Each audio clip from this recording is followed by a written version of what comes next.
Je pensais vivre une soirée tranquille, mais quand les amis de mon mari ont franchi cette porte, ma vie ne m'a plus jamais regardée de la même façon. Nous sommes conditionnés à croire que le destin arrive avec une fanfare, que la trajectoire d'une vie ne change que lors des grands moments, les mariages, les adieux définitifs, les grandes promotions. Mais si vous me demandez mon avis, les instants qui réécrivent réellement votre ADN se produisent dans les marges silencieuses lors de journées que vous n'auriez même pas pensé à marquer sur un calendrier. Je n'aurais jamais imaginé qu'un vendredi soir orageux et isolé se transformerait en l'une des nuits les plus douloureusement belles de ma vie.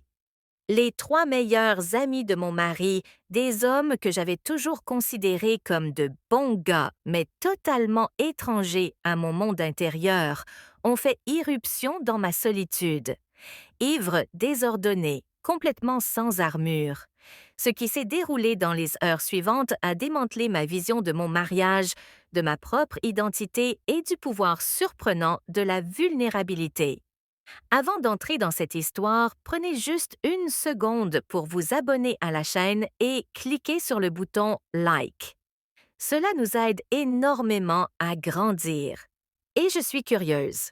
Laissez un commentaire en me disant de quelle ville ou de quel pays vous écoutez ce soir. J'adore voir jusqu'où voyagent toutes ces histoires. Maintenant, commençons. La soirée avait commencé comme ces nuits que les introvertis chérissent comme de l'or. Mon mari, James, était sorti pour une fête de départ à la retraite d'un collègue.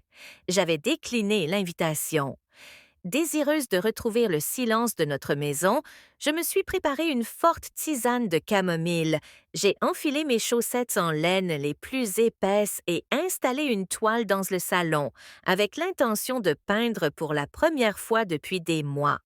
La maison était enveloppée de calme. Le seul bruit venait de la pluie d'hiver qui fouettait violemment les vitres, une forteresse chaleureuse me séparant du chaos extérieur. Je venais tout juste de mélanger une nuance de bleu, sentant enfin mes épaules se relâcher, quand un martèlement chaotique à la porte d'entrée brisa la paix. Au début, j'ai cru que c'était le vent ou une branche contre le porche. Puis la serrure a cliqué, la porte s'est ouverte brusquement et trois silhouettes ont erreur que je pouvais l'enterrer sous le silence. Mais certains secrets refusent de rester silencieux. Jason est rentré, a embrassé mon front et m'a dit qu'il m'avait manqué. J'ai souri, faisant semblant que rien n'avait changé, alors qu'à l'intérieur, j'avais l'impression de me tenir sur du verre brisé. Chaque mot, chaque geste était une comédie. Et pourtant, Noah persistait dans mes pensées. Sa voix, son regard, le souvenir de la façon dont mon prénom sonnait quand il le prononçait. Les jours se sont fondus en semaines. J'ai essayé de prendre mes distances, de reconstruire les murs que j'avais brisés, mais les plus petites choses continuaient de les faire tomber. Un message inattendu, un bonjour échangé, la façon dont nos regards se retrouvaient dans une pièce bondée. À chaque fois, ma détermination s'effritait un peu plus. La culpabilité est devenue mon ombre. La nuit, tandis que Jason dormait à mes côtés, je revivais des moments que je n'aurais pas dû me rappeler. Mon corps restait immobile, mais mon esprit était ailleurs, pris dans une tempête dont je ne pouvais m'échapper. Puis Jason a proposé que nous partions un week-end. Juste nous deux, a-t-il dit doucement, les yeux pleins de bonté, sans se douter de rien. J'ai accepté, espérant que la distance apaiserait le chaos en moi. Ce voyage a été à la fois une grâce et une punition. Loin de tout, j'ai vu Jason tel qu'il était vraiment, un homme qui m'aimait sans condition, qui avait bâti tout son monde autour de mon bonheur. Je l'ai regardé rire près du feu, me prendre la main, et je me suis demandé comment j'avais pu perdre de vue un amour pareil. L'espace d'un instant fugace, j'ai cru pouvoir revenir pleinement vers lui, que la tempête en moi pourrait se dissiper en calme. Mais quand nous sommes rentrés, Noah était là. Un seul regard, et chaque fragile parcelle de contrôle que j'avais construite s'est effondrée. La vérité m'a frappé de plein fouet. Je ne pouvais plus vivre dans deux mondes.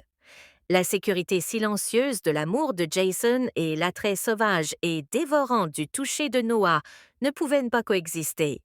L'un détruirait l'autre, et tous deux me détruisaient lentement. Aujourd'hui, chaque matin pèse plus lourd.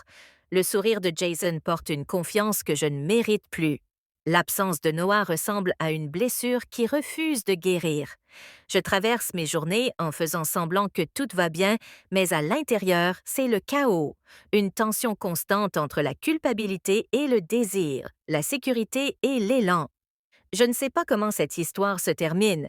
Peut-être que la vérité éclatera et réduira tout en miettes. Peut-être que je la porterai en silence jusqu'à la fin de ma vie. Tout ce que je sais, c'est que ce que j'ai ressenti avec Noah était réel, brut et effrayant, mais réel. Et parfois, les choses qui nous ruinent sont les mêmes que celles qui nous rappellent que nous sommes encore en vie. Maintenant, des bougies, mon vin préféré, la chanson de notre mariage en fond sonore. Mais pendant qu'il parlait, je n'entendais qu'Adam. Sa voix, son rire, ces mots qui résonnaient dans ma tête. Tu mérites plus, Rachel. J'ai souri tout le long du dîner, faisant semblant d'être présente, alors que mon cœur était ailleurs. Plus tard, quand Michael s'est endormi à mes côtés, je suis restée à fixer le plafond. La culpabilité m'a traversée comme une tempête. C'est à ce moment-là que j'ai compris la vérité. J'avais dit oui à tout, sauf à la seule chose qui comptait vraiment, l'honnêteté. Le lendemain matin, je suis allée au travail et j'ai demandé à Adam de prendre un café à l'extérieur du bureau. Il avait l'air surpris, peut-être même nerveux. Assis l'un en face de l'autre, je lui ai dit que je ne pouvais plus vivre dans cette zone grise que nous avions créée. Tu as été gentil avec moi, ai-je dit. Tu m'as rappelé que je suis encore vivante, mais je dois retrouver ce sentiment sans toi. Il est resté silencieux un long moment, puis il a hoché la tête. Tu es plus forte que tu ne le crois, Rachel, a-t-il dit doucement, et c'est peut-être ça que tu devais découvrir depuis le début. Partir a été plus difficile que je ne l'imaginais. Le silence qui a suivi a été brutal, mais peu à peu, j'ai commencé à reconstruire. Pas seulement mon mariage, moi-même. J'ai recommencé à peindre. J'ai commencé à dire oui à de petites joies qui m'appartenaient, oui aux promenades matinales, oui au temps passé avec mes enfants, oui aux conversations avec Michael qui ne ressemblaient plus à des routines. Finalement, j'ai dit la vérité à Michael, pas au sujet d'Adam précisément, mais sur ce vide que je ressentais. Il ne l'a pas bien pris. Il y a eu des disputes, des larmes, de longues nuits de silence. Mais petit à petit, nous avons retrouvé notre chemin. Il a recommencé à être présent, vraiment présente, et moi, j'ai appris à lui pardonner et à me pardonner. Des années plus tard, je repense encore à ce chapitre de ma vie, non pas avec des regrets, mais avec lucidité, parce que parfois, l'infidélité ne commence pas par un baiser, elle commence par l'absence, par la solitude, par le fait de dire oui à tout le monde, sauf à la personne que l'on a juré d'aimer. J'ai dit oui à tout parce que j'avais peur de dire non au vide dans mon cœur. Mais j'ai appris une chose d'essentielle.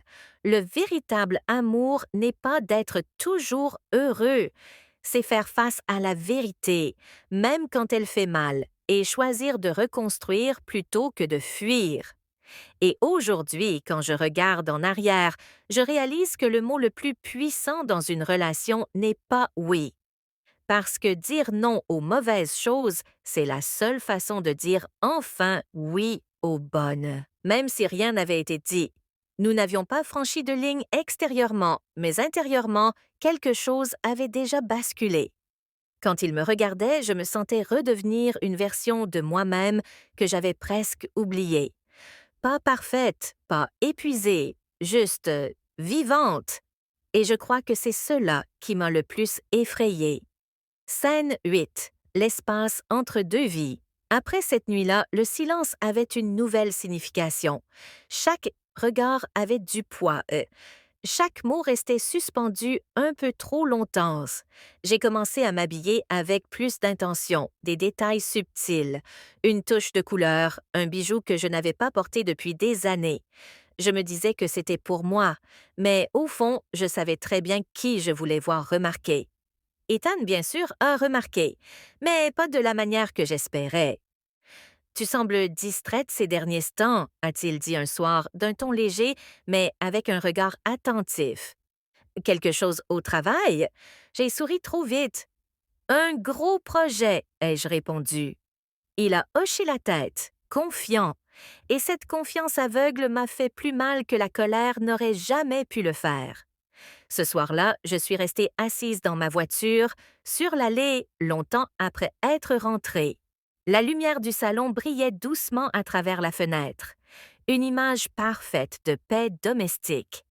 À l'intérieur de cette maison se trouvait tout ce que j'étais censée vouloir. Et pourtant, assise là dans l'obscurité silencieuse, je me sentais étrangère à ma propre vie. Scène 9, la pluie qui a brisé le silence. Une semaine plus tard, la pluie est revenue. Une de ces pluies de Seattle qui semble interminable, douce, régulière, rythmée, le genre de pluie qui rend tout plus lourd et plus intime. Il était tard lorsque Lucas m'a proposé de me raccompagner.